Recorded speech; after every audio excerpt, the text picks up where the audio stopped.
तो दोस्तों, जैसा कि आपने थंबनेल में देखा कि संदीप सिंह को सब कुछ पता है।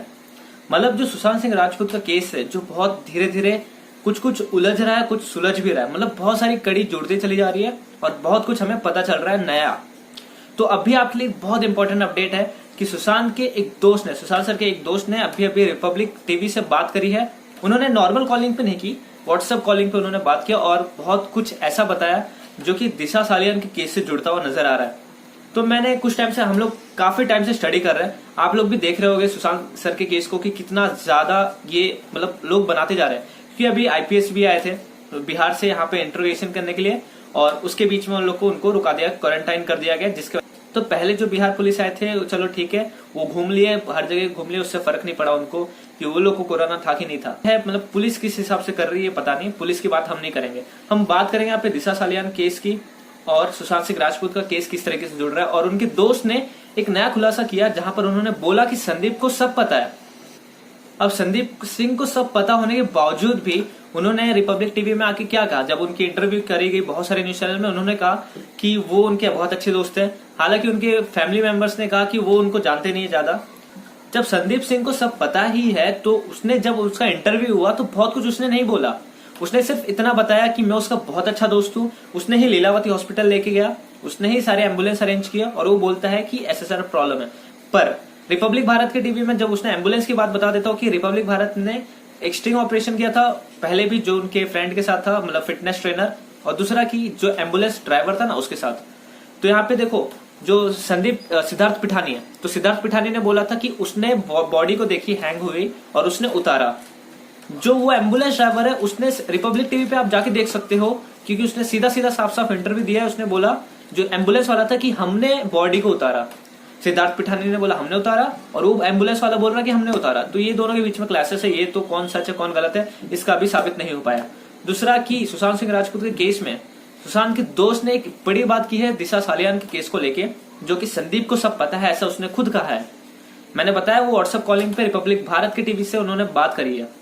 तो क्या बात करी है, तो वहां में साफ साफ कहा है कि दिशा के बारे में उन्हें इतना पता था और सुशांत उनको कह रहे थे कि ये जो दिशा का केस है, दिशा को कोई तो धमकी दे रहा है, कुछ तो प्रॉब्लम है दिशा के साथ और मैं उसका नाम जल्दी ही सभी को बता दूंगा कि वो कौन है और दिशा के केस में वो किस तरीके से इन्वॉल्व हुए थे कुछ टाइम पहले। और 8 जून को आपको पता ही होगा कि 8 जून को उन्होंने बात करी थी, 7 या उससे 8 दिन पहले रिया चक्रवर्ती उनको छोड़ के गई थी। अब किस बात पे छोड़ के गई थी इसका भी कुछ क्लियर नहीं है। तो यहाँ पर हमको लग रहा है कि सुशांत ने पहले रिया से डिस्कस किया होगा कि हम एक्सपोज करते हैं जो भी आदमी है दिशा के केस में इन्वॉल्व।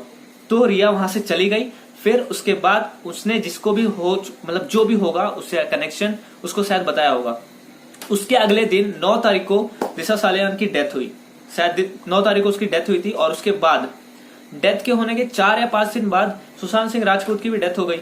अब इसके बीच में मिस्ट्री कनेक्शंस काफी कुछ जुड़ते नजर आए कि जैसे कि उनको धमकी दिया जा रहा था दिशा सालियान को, वो सुशांत एक्सपोज करने वाले थे। जब कुछ टाइम बाद जब उनको भी शायद इसी तरीके का धमकी मिला होगा जब रिया छोड़ के चली गई, तो साफ साफ उन्होंने रिपब्लिक टीवी में बोला है कि संदीप को सब कुछ पता है, मैंने संदीप से बात कर ली है।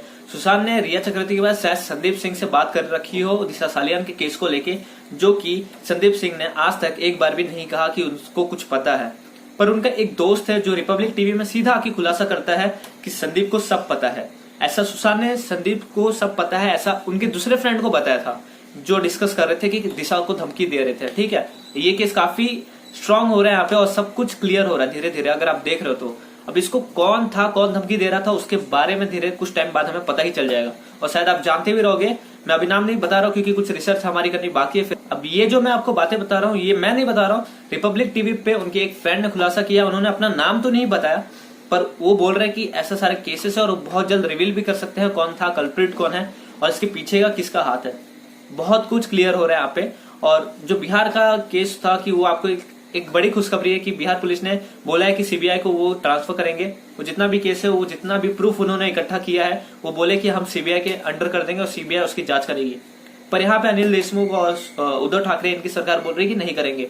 अब ये क्या होगा कैसे नहीं होगा, क्योंकि 2 स्टेट के बीच में एक तरीके से क्लैश हो गया है लॉ एंड ऑर्डर को लेके, रूल्स और रेगुलेशन को लेके, जिनकी वजह से थोड़ा प्रॉब्लम हो सकते हैं क्योंकि ऐसा नहीं पॉसिबल होता कि 2 स्टेट एक ही इंक्वायरी करे। पर बिहार की तरफ से उन्होंने पूरा केस सीबीआई की तरफ डाल दिया है और बहुत जल्द सीबीआई इस चीज को देख सकती है। और इसी कारण भंडारी ने भी एक बहुत बड़ा ऐलान किया है कि बहुत बड़ा जन आंदोलन वो फिर से करने वाले हैं। जैसे कि उन्होंने डिजिटल कैंडल मार्च किया था, एक तरीके से डिजिटल कैंडल प्रोटेस्ट किया था, उसी को एक 7 तारीख को एक बहुत बड़ा करने वाले हैं, 7 अगस्त को। ये अगस्त में क्या करेंगे बहुत जल्द, आज शायद रात को 10 बजे अपडेट भी हो जाएगा। कौन सा हैशटैग यूज करना है, किस तरीके से प्रोटेस्ट करेंगे, शायद कुछ इस तरीके हो कि वो ब्लैक कलर का बैंड बांधना होगा और आप एक कार्ड ले सकते हो, प्ले कार्ड लेके वहां पर कुछ जस्टिस फॉर सुशांत लिख के आप ऐसा कर सकते हो प्रोटेस्ट। इस तरीके का इसी कारण भंडारी का प्लान है। तो ऐसे ही अपडेट्स के लिए आप बने रहिएगा। तो मिलते हैं नेक्स्ट वीडियो में, तब तक जय हिंद, जय भारत।